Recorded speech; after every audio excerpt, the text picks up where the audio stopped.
बादशाह ने कहा जो मेरे सवालों का जवाब देगा उसे हम इनाम से नवाजेंगे, जो मेरे सवालों का सही जवाब नहीं देगा उसके गर्दन को सर से जुदा कर देंगे, जिसमें से गर्दन सर को जुदा कर देंगे। कुर्बान जाइए। बादशाह खड़ा हुआ, हाँ भाई मेरे सवालों का जवाब कौन देगा, खड़े हो जाओ, मेरे सवालों का जवाब कौन देगा, खड़ा हो जाओ। लेकिन मजमे में जो कोई खड़ा नहीं हो रहा है। बोले भैया बादशाह के छोड़ खोपड़ी खराब, उल्टा पुल्टा सवाल करेगा, जवाब अगर सही नहीं होगा जान मरवा देगा, जिंदगी बच के रह जाएगी, दिल्ली जाकर खटकर खा लेंगे।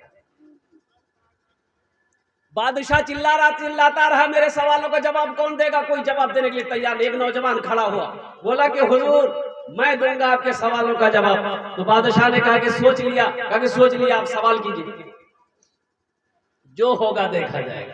तो बादशाह ने कहा कि मेरा पहला सवाल यह है कि मेरी हथेली में बाल काहे नहीं है। ये कोई सवाल, हाथ हम के बाल है, अरे बोलो नहीं हो, हाथ में कहीं बाल होता है? बादशाह का सवाल था मेरी हथेली में बाल क्यों नहीं है। ये लड़का नौजवान जो था ना बड़ा चालाक था, बोला कि हुजूर दरअसल बात यही है कि आपकी हथेली में बाल इसलिए नहीं है कि आप दानी बहुत हैं, दान पुण्य सदका खैरात जकात बहुत करते हैं, इसलिए देते देते ना सब बाल घिस गया है। बहुत अच्छा, इसको इनाम दो। देता कुछ नहीं था बादशाह, बोला इसका इनाम दो। तो फिर बादशाह ने कहा अच्छा ठीक है, मेरा पहला सवाल पूरा हो गया, अब मेरा दूसरा सवाल है। मेरा दूसरा सवाल यही है कि ठीक है, पहला सवाल था कि मेरी हथेली के बाल दान पुण्य सदका खैरात ज़कात देते देते बाल घिस गए, मेरे हथेली बाल नहीं। मेरा दूसरा सवाल है कि ये जो मजमा बैठा है इनकी हथेली में बाल क्यों नहीं। बस समझ मारी ना। बादशाह ने कहा कि भाई अच्छा मेरा दूसरा सवाल यह है, दूसरा सवाल यह है, बादशाह ने कहा मेरा दूसरा सवाल यही है कि तेरी हथेली में बाल क्यों नहीं। बोला अब तो हम गड़बड़ा गए, अब तो पकड़े गए।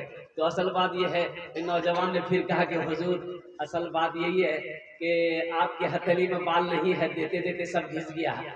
आप जो कुछ भी देते हैं हम ही को देते हैं, तो आपका देते देते घिस गया, मेरा लेते लेते घिस गया।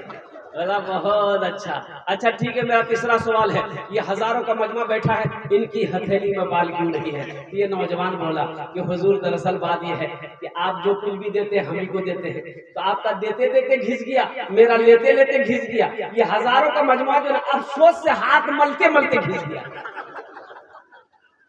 जलसे में आयो मेरे बच्चों, नौजवानों, यहाँ से कुछ लेकर जाओ।